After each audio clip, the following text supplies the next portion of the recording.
Eco-Health Hotspots project began around 4 years ago, 4 to 5 years ago, when we received a call from the IDRC to submit a project regarding emerging infectious diseases in global outreach hotspots.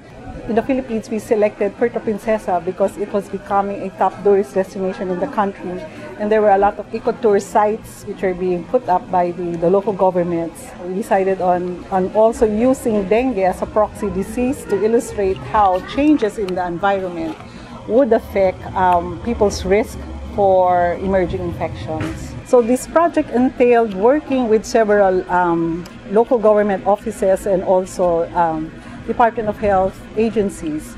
We had to go through offices which RITM had not dealt with before in any of its research, because we had to look at the full spectrum of how this project we would set up and the interventions would work in the end.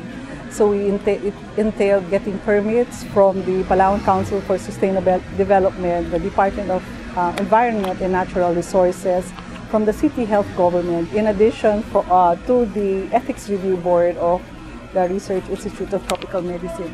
So we put up two main interventions. One was to improve the dengue surveillance of the city.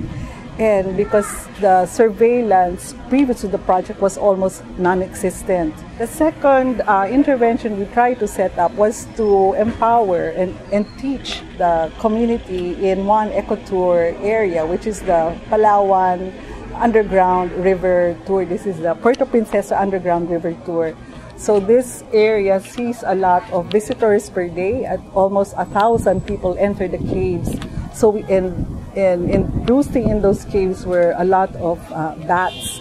Plus, the area was also one wherein people were also exposed to malaria. However, for this project, we focused on the potential pathogens that they would get from the bats. So we taught the park rangers on how to first on how to identify the species of bat in the area, how to do a general overview or do a general monitoring of their health, and also how to collect specimens from them. We also taught the communities in the villages on how to do entomological survey. And this was important for us to know just how much the threat of dengue transmission is in the area. So we taught the volunteer community health workers on how to inspect water containers in their homes and also in their neighbors, and also structures which were found in 4 selected villages. So we did the entomological survey. It was actually carried out by the community health workers. They did this during the rainy season and the dry season. We were able to teach them on how to identify pupa, larvae, and also how to speciate the Aedes, whether it's Aegypti or Albopictus. Puerto Princesa City and the province of Palawan are now with one of the 11 sentinel sites for dengue surveillance.